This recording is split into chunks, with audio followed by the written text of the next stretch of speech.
नमस्कार, मैं डॉक्टर श्रीमती संगीता बाजपेयी। आज आपको MSc fourth semester paper 1 unit 3 में रखा गया चैप्टर एपोमिक्सिस के बारे में जानकारी देना चाहूंगी।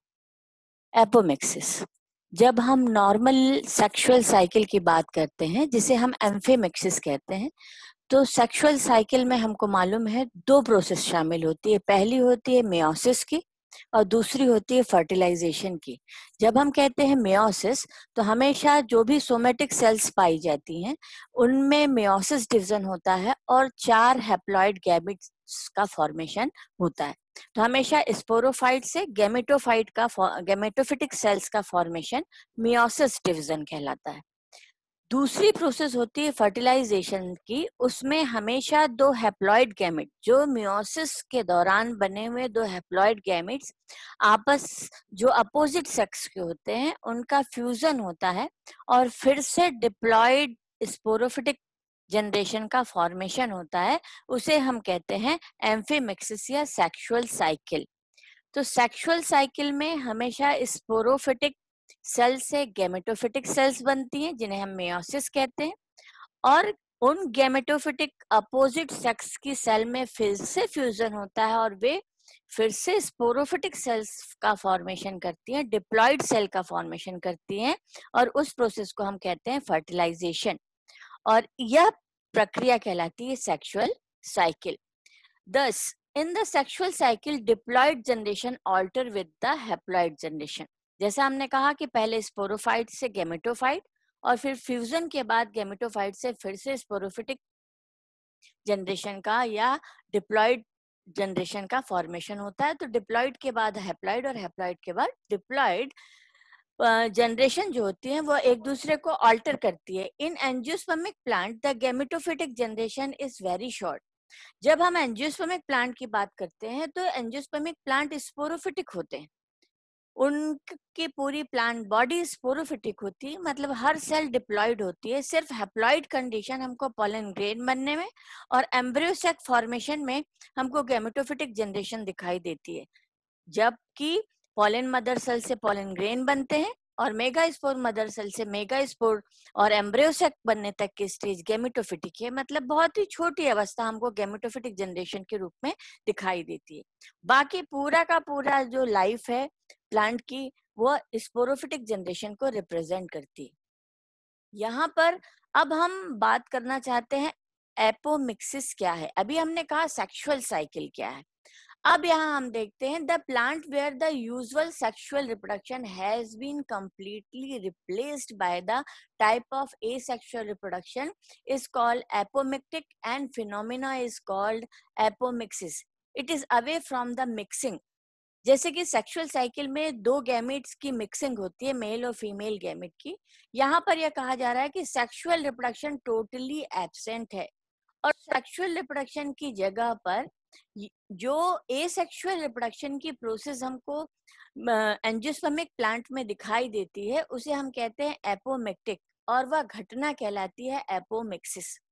एपोमिक्सिस सामान्यतः हम देखते हैं बहुत सारी पौधों में और में पाया जाता है। जैसे कि यहाँ पर हमने रिपोर्ट किया है 300 स्पीसीज और 35 फैमिली, जो 35 फैमिली को बिलोंग करती हैं उनमें हमको एपोमिक्सिस दिखाई देती है। और दूसरी तरफ हम ये देखते हैं जिनमें sexual cycle, normal sexual cycle पाया जा रहा है, वही स्पीसीज, एक स्पीसीज जिसमें कि सेक्सुअल साइकिल नॉर्मल है एक एरिया में, और वही स्पीसीज दूसरी एरिया में एपोमिक्टिकली जो है वो हमको रिप्रोडक्शन करते हुए दिखाई देती है।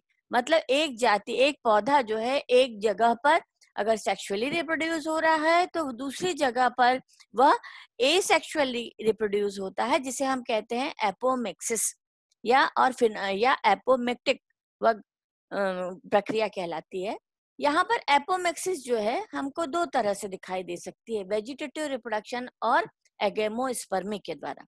वेजिटेटिव रिप्रोडक्शन, जैसे कि सामान्य रूप से हम जानते हैं वेजिटेटिव सेल्स के द्वारा होने वाला रिप्रोडक्शन, वेजिटेटिव रिप्रोडक्शन कायिक जनन जिसे आप कहते हैं, ये एक सिंगल सेल जो है वेजिटेटिव सेल है, रिप्रोडक्टिव नहीं है वो, और वो रिप्रोड्यूस होती है।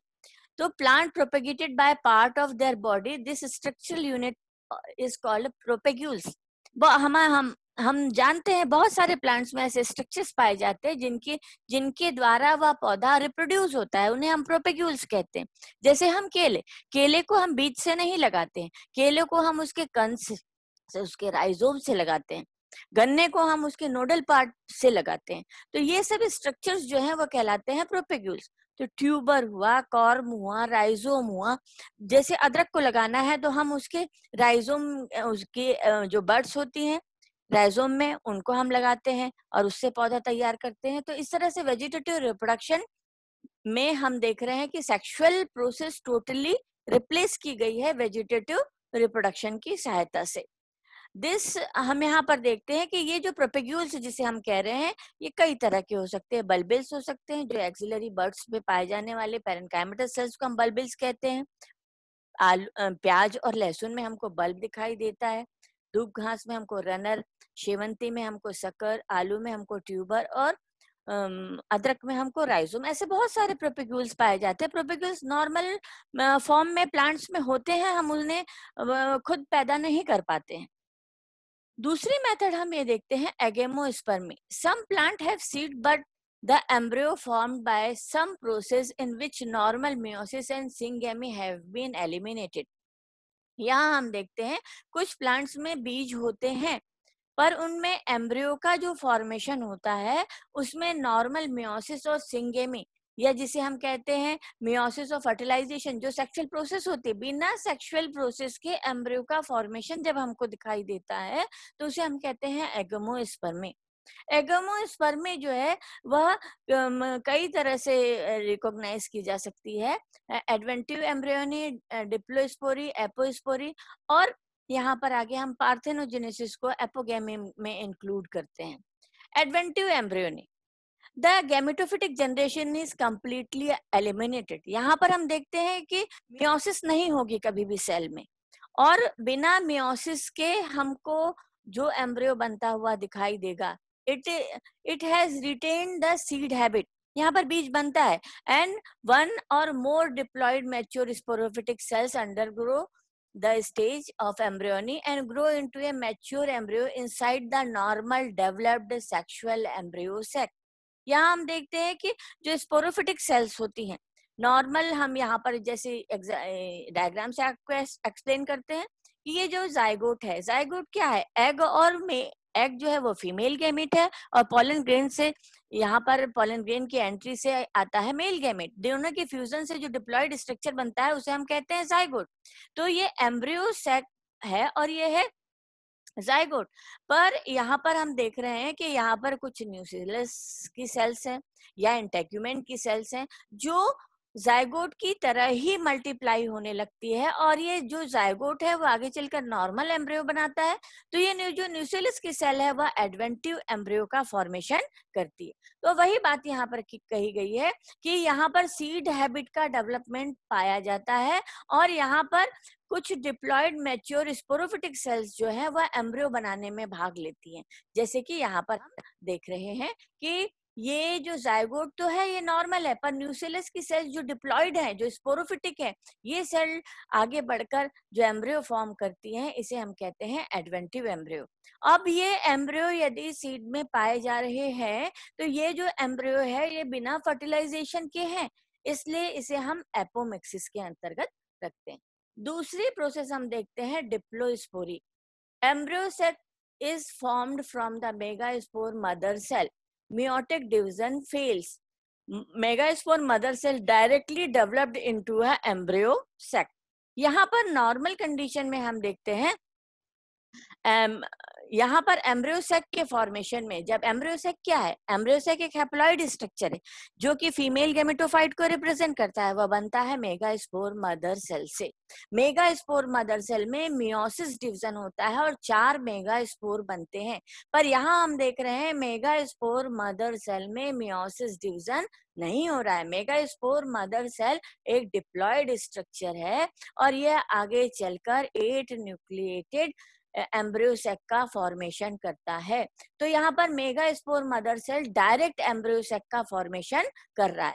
तो यहाँ पर हम देखते हैं कि यहाँ पर फर्टिलाइजेशन नहीं होगा, यहाँ पर जो एग है वो बिना फर्टिलाइज हुए मेगास्पोर मदर सेल के डेवलपमेंट से ये एम्ब्रियो का फॉर्मेशन करेगा। तो यहाँ पर भी सेक्सुअल प्रोसेस नहीं हो रही है, ना तो यहाँ पर मेगास्पोर मदर सेल में मेयोसिस हो रही है और ना ही यहाँ पे बना हुआ एग जो है वो मेल गैमेट के साथ फ्यूज होकर जाइगोट का फॉर्मेशन कर रहा है। तो यहाँ पर सेक्सुअल साइकिल नहीं है। सेक्सुअल साइकिल की जगह हम देख रहे हैं megaspore mother cell direct 8 nucleated embryo जिसकी हर सेल डिप्लॉइड है का फॉर्मेशन करती है, इसे हम डिप्लोस्पोरी कहते हैं। नेक्स्ट है एपोस्पोरी।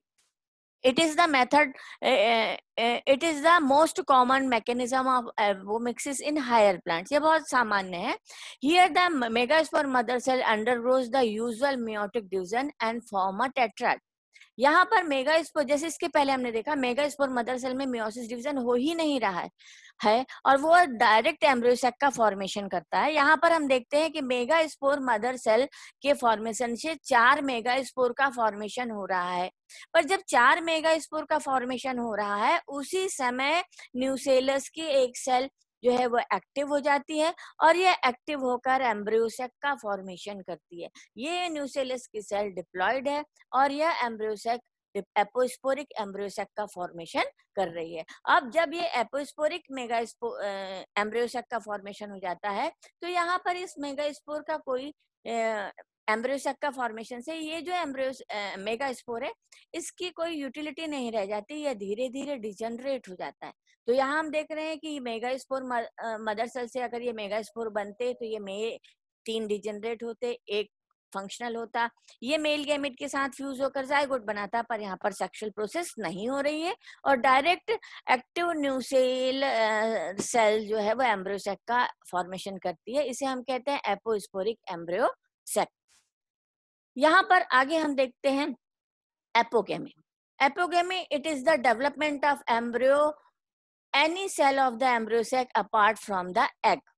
अभी तक हमने देखा पहली जो प्रोसेस हमने देखी थी उसमें हमने देखा था एडवेंटिव एम्ब्रियो, मतलब कोई भी न्यूसेलस की सेल्स या इंटेग्यूमेंट की सेल्स जो है वह मैच्योर होकर एम्ब्रियो का फॉर्मेशन करती है और सेक्सुअल स्टेज को रिप्लेस करती है। दूसरा हमने देखा था मेगास्पोर मदर सेल डायरेक्ट जो है वो डिप्लॉइड एम्ब्रियो सैक का फॉर्मेशन करती है। तीसरा हम देखते हैं मेगास्पोर मदर सेल मियोसिस होती है पर वह आगे फंक्शनल मेगास्पोर का फॉर्मेशन नहीं करती है और न्यूसेलस की सेल एम्ब्रियो का फॉर्मेशन करती है। तीसरा हम देख रहे हैं कि यहाँ हम देख रहे हैं कि एम्ब्रियो सैक की सेल चाहे वो एग सेल हो या सिनर्जिड सेल हो वह डायरेक्ट बिना फर्टिलाइज हुए जो है वो सिनर्जिड की सेल डायरेक्ट हैप्लॉइड एम्ब्रियो बनाती है और जो एग है वह फर्टिलाइज होकर डिप्लॉइड एम्ब्रियो का फॉर्मेशन करता है। तो यहाँ पर ये तो नॉर्मल एम्ब्रियो है पर ये जो है वह एपोमिक्सिस से बना हुआ एम्ब्रियो है जो सेक्सुअल साइकिल को फॉलो नहीं कर रहा है और ये हैप्लॉइड है क्योंकि ये इसमें फर्टिलाइजेशन नहीं हुआ। तो एपोमिक्सिस के दौरान जो भी एम्ब्रियो का फॉर्मेशन होता है वह कभी हैप्लॉइड होता है और कभी वह एम्ब्रियो जो है डिप्लॉइड होता है। अब हम बात करते हैं पार्थेनोजेनेसिस की। Formation of embryo from an unfertilized egg is called parthenogenesis. बिना एग के फर्टिलाइजेशन के जब एग आगे चलकर एम्ब्रियो का फॉर्मेशन करता है उसे हम कहते हैं parthenogenesis. In many apomictis species, the embryo developed only after pollination. The phenomenon is called pseudogamy. हम देखते हैं कि पार्थेनोजेनेसिस की प्रक्रिया में वह सारी प्रोसेस होती है जो कि एक डबल फर्टिलाइजेशन की प्रोसेस में हमको दिखाई देती है। पोलन ट्यूब स्टिग्मा और स्टाइल से होती हुई ओव्यूल के माइक्रोपाइलर रीजन से एम्ब्रियो सैक में एंटर करती है। तो जैसे ही पॉलिनेशन होता है, pollination it is well established that pollination is essential for the initiation and development of adventive embryo. जैसे कि नॉर्मल कंडीशन में हम कहते हैं कि सीड का फॉर्मेशन और फ्रूट का मैच्योरेशन के लिए पॉलिनेशन बहुत जरूरी है। पॉलिनेशन होने के बाद ही बायोकेमिकल चेंजेस होते हैं और ओवरी से फ्रूट का फॉर्मेशन होता है और ओव्यूल जो है वो फर्टिलाइजेशन के लिए तैयार होता है। तो वैसे ही हम देखते हैं कि ये एडवेंटिव एम्ब्रियो मतलब बिना फर्टिलाइजेशन के जो चाहे वो एम्ब्रियोसेक की सेल हो जैसे कि सिनर्जेट, चाहे वो न्यूसेलस की सेल हो, चाहे वो मेगास्पोर मदर सेल हो, वो डायरेक्ट एम्ब्रियो का फॉर्मेशन तभी करना शुरू करती है जबकि पॉलिनेशन होता है। तो यहाँ पर एग जो है वह जैसे ही पॉलन ट्यूब एंटर करती है, पॉलिनेशन की शुरुआत होती है, वह चाहे ओव्यूल के अंदर प्रवेश करे या ना करे, एग में मल्टीप्लिकेशन शुरू हो जाता है और वह एम्ब्रियो का फॉर्मेशन करने लगता है। The sexually formed embryo sac of various terrestrial orchids developed parthenogenetically only when the pollen tube has arrived in the embryo sac. तो जैसे यहाँ पर एग्जांपल से मैं आपको एक्सप्लेन करूंगी कि ये पोलन ट्यूब है, ये पोलन ट्यूब जब अंदर आएगी तो अपने साथ दो मेल गैमेट को लेके आती है और यहाँ पर पाए जाने वाली जो एग सेल है उसके साथ एक मेल गैमेट फ्यूज होगा और दूसरा जो है वो पोलर न्यूक्लियाई के साथ फ्यूज होगा। पर यहाँ हम देखते हैं कि जैसे ही पोलन ट्यूब इसके अंदर एंटर हुई है पर ये बर्स्ट नहीं हुई है, ये जो एग है ये डिवाइड होने लगता है और एम्ब्रियो का फॉर्मेशन करता है। ये यही से सिर्फ डिवाइड नहीं हो रहा है बल्कि जो पोलर न्यूक्लियाई है जिनमें अभी ट्रिपल फ्यूजन नहीं हुआ है वह भी आगे एंडोस्पोर का फॉर्मेशन करने लगते हैं और फ्रूट का फॉर्मेशन भी होने लगता है, सीड भी डेवलप होने लगता है और फ्रूट का फॉर्मेशन भी होने लगता है। और ऐसी कंडीशन में हम देखते हैं कि नॉर्मली फ्रूट में बीज की मात्रा बहुत कम होती है या जो बीज बनते हैं वह फंक्शनल नहीं होते हैं। यहाँ पर एपोमिक्सिस का बहुत सिग्निफिकेंस हमको दिखाई देता है। As in this process meiosis does not involve, thus it is useful in preserving desirable character for indefinite period, but they are derived of evolution.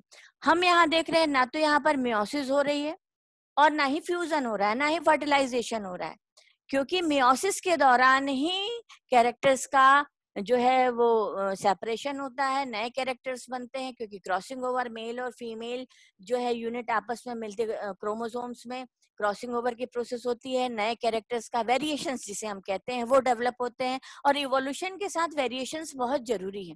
पर यहाँ पर ना तो मियोसिस हो रही है ना ही फर्टिलाइजेशन हो रहा है, तो मियोसिस नहीं होने के कारण वेरिएशंस का डेवलपमेंट हमको नहीं दिखाई देता। जैसा फीमेल प्लांट है बिल्कुल वैसा ही ऑफस्प्रिंग या डॉटर प्लांट्स का फॉर्मेशन होता है। तो जो कैरेक्टर्स हैं उनमें वेरिएशन नहीं आता, तो जो कैरेक्टर्स हैं वो प्रिजर्व कई जनरेशन तक वैसे ही बने रहते हैं। तो कई इंडेफिनिट पीरियड तक हम उन कैरेक्टर्स को प्रिजर्व कर सकते हैं, उनमें किसी तरह का वेरिएशन नहीं आता। पर किसी जाति को बने रहने के लिए इवोल्यूशन के साथ, विकास के साथ वेरिएशन बहुत जरूरी है। एंजियोस्पर्मिक प्लांट में सेक्सुअल प्रोसेस एक बहुत डोमिनेटिंग प्रोसेस है और वह उसको हमेशा वेरिएशन, नए कैरेक्टर्स मिलते हैं इवोल्यूशन के साथ और इसीलिए एंजियोस्पर्मिक प्लांट इतने करोड़ों वर्षों से अभी भी हमारी पृथ्वी में हमको दिखाई देते हैं।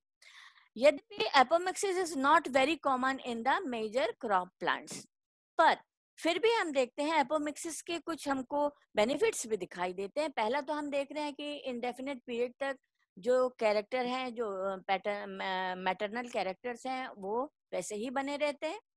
हम यहाँ पर देखते हैं apomictically produce plant are genetically identical to the female plant, so it is being used in the production of uniform plant. एक जैसे पौधों का यदि हमको निर्माण करना है और कैरेक्टर्स को यदि हमको प्रिजर्व करके रखना है तो एपोमिक्टिकली प्रोड्यूस्ड प्लांट जो है वह काफी यूजफुल होते हैं।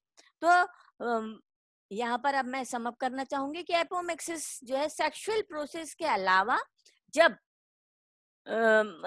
सेक्सुअल प्रोसेस मतलब मियोसिस और फर्टिलाइजेशन जिसमें नहीं हो रहा है, फिर भी हम देख रहे हैं कि एम्ब्रियो का फॉर्मेशन हो रहा है, तो उसे हम कहते हैं एपोमिक्सिस। तो एक जाति, एक पौधे की जाति, एक पौधा एक जगह पर यदि सेक्सुअली रिप्रोड्यूस हो रहा है तो दूसरी तरफ वह एपोमिक्टिकली भी अपने आप को रिप्रोड्यूस कर सकता है। यह दो तरह से हो सकता है, वेजिटेटिव रिप्रोडक्शन से और एगोमोस्पर्मी के द्वारा। वेजिटेटिव रिप्रोडक्शन में प्रोपेग्यूल्स पाए जाते हैं, एगोमोस्पर्मी को कई भागों में हमने बांटा है और इस तरह से हम देखते हैं कि एंजियोस्पर्मिक प्लांट में एपोमिक्सिस सेक्सुअल साइकिल के अलावा भी पाई जाने वाली एक घटना है या एक प्रोसेस है। Thank you.